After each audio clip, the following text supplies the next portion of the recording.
What is going on, Liquidity Citadel? Happy Monday. Quick market update for you guys, things that I'm looking at in the sense of setups and plays. I'm going to dive a little bit deeper into these. I want to cover obviously ETH, and I also want to cover USDT in this. So let's dive into these charts right now. Let me go over to a daily, because this is kind of what I'm looking at right over here. I was discussing with one of our members inside VIP just earlier, but the main setup is viewing this as a wave one, and wave two just completed here at this 1938 area. In the event that we do retrace and come all the way back down, 1870 is going to be the line in the sand where essentially we need to hold those levels if we're going to see continuation up to the upside.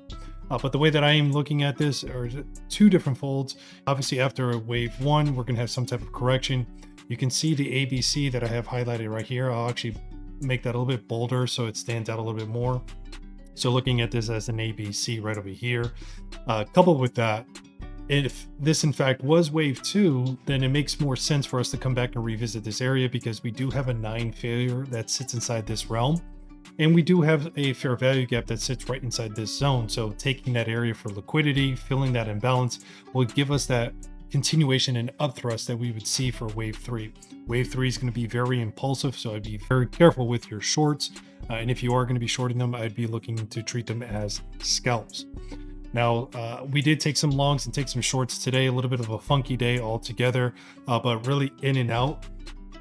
I think we could actually get some momentum here where we could actually hold on to these longs for a little bit longer. Maybe that's just my optimistic side that's kind of bleeding into this, but I do think that we could actually hold on to these. And if I come down to a lower time frame, as a matter of fact, I was looking at here on a different chart.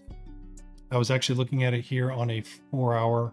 This is just an idea, right? But what if, because we do have this downward resistance, shout out to you, Black Fox, you did point that out in VIP, and we are facing that area. But we do have this downtrend right here as well too, just mocking it up and looking at this as a very sideways looking flag. This is our breakout area where we're at, right where we tapped into this last area. That puts us right around 2465, 2500s if we can get to those levels.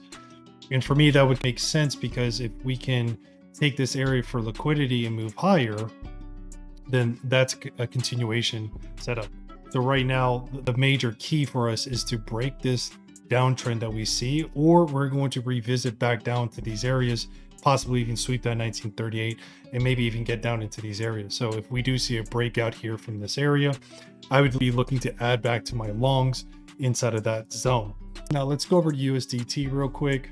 Something that I'm noticing on USDT. USDT has been in this very tight, complex wave four. We do have a bearish engulfing that's printing here on this current session. There's 21 hours left inside of this session. But ultimately, if we do see any type of up thrust inside of ETH, it's because we have a down thrust that we're going to be seeing into this fair value gap for USDT. This is going to be the trigger, in my opinion, that if it's going to have a continuation down, it's going to fill this fair value gap and keep going down. If it bounces anywhere inside of this, then we're still stuck inside of this range. So key levels right now for USDT is to see that it comes and taps into this 7.4 area. I actually have some alarms that are set here in this area. If we can highlight them, right around 7.396. Those are the levels that we need to look at. I'm going to share something with you on the higher time frame. This is just the bullish optimistic viewpoint that I was looking at, saying, well, if we can hold 1870 anywhere in those realms, basically holding this trend line up, right, we would have an ascending triangle.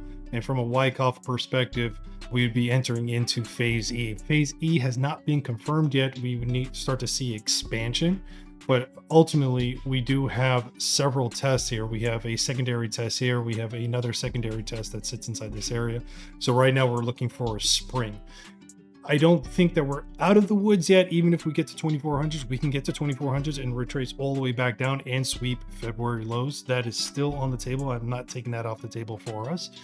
But in the event that we do start to see momentum into 2600s and even 2800s, keep in mind we do have a diving board set up, and I believe I actually have that mapped out over here on a different chart. I'll share that with you now.